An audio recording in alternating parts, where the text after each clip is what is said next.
Yes, thank you, Massimo. Thank you to everybody. Good afternoon. I am Edoardo Crescini, a member of research group Climate Change, Territory and Diversity. It's a multidisciplinary group composed by different figures with different background. And one of key topic we are investigating is to keep the oil underground using a geographical perspective. When we talk about these topics, we have to mention the unburnable fossil fuel resources, so the necessity to leave the fossil fuel underground if we want to remain in a healthy and sustainable planet.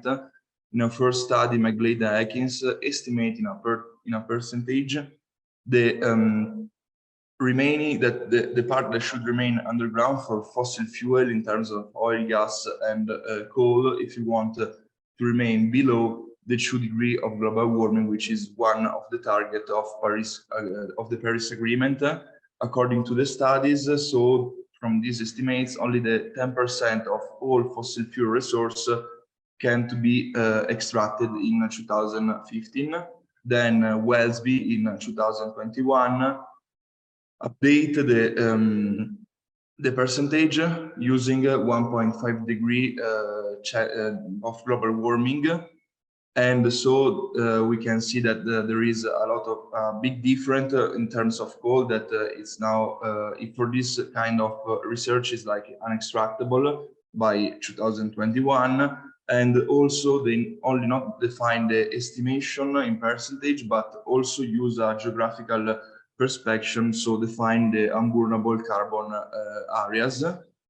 Also, in the last report, the IPCC want to highlight how much carbon global budget we have to remain inside the 1.5 pathways of global warming, and with a possibility of 50%, the global carbon budget that remain, it's 500 gigatons. Now, in a year, we consume at least 40 gigatons of CO2, or carbon dioxide. So it's quite impressive mission that the one that we have. Also in the global in the last production gap report, we can see that the production gap it's respect the production in 1.5 pathways. It's 121% more, and so the emission produced by the existing fossil fuel license production, it's the double respect to the pathways that we have to observe to remain in the target of Paris Agreement. Now I want to present the Fossil Fuel Non-Proliferation Treaty, which is a proposal for international agreement inspired by the Treaty of Non-Proliferation of Nuclear Weapon, which commits country to no proliferation of fossil fuels and to address the current climate crisis.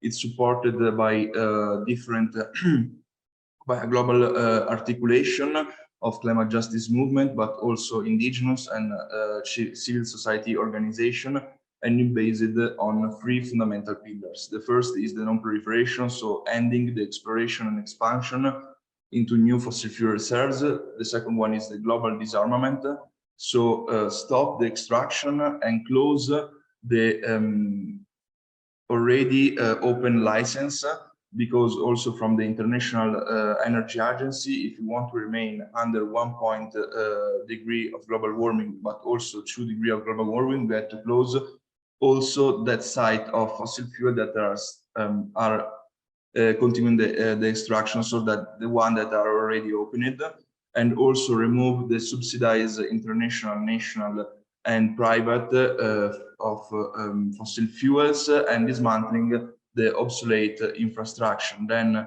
the last one is the peaceful transition, so the promotion of energy transition with clear pathways and proactive plans to support not only the climate, but also workers and community, because the unburnable carbon is linked not only to the climate justice topics, but also on related on social justice. So enabling fossil fuel production country to create a diversified economy, and how to do that with an international cooperation, as we can see from this graph produced by Mutid and Carta. where it is essential to manage the transition in internationally cooperation, international governance, because many countries, as we can see, can't undertake the transition on their own, but there are others in position to do that. And so with the international cooperation, we can reach a global transition for all the states, in particular the one that are producing fossil fuels resource. This is a declaration from Vanuatu and also from Tuvalu, that is the first, the two first countries that endorse as countries that endorse the Fossil Fuel Non-Proliferation Treaty. As we can see, the solution there is, but the fund for climate is basically lower, much lower than the fossil fuel subsidies that that all the stakeholders income in the economy. Then there is the objectives of this fossil fuel non-proliferation treaty linked to the motivate city states, create global movements, use the increase of transparency and accountability, but also change the global norms on fossil fuel, related also to the document of the COP, put inside the document the word of fossil fuel as in COP26 in Glasgow.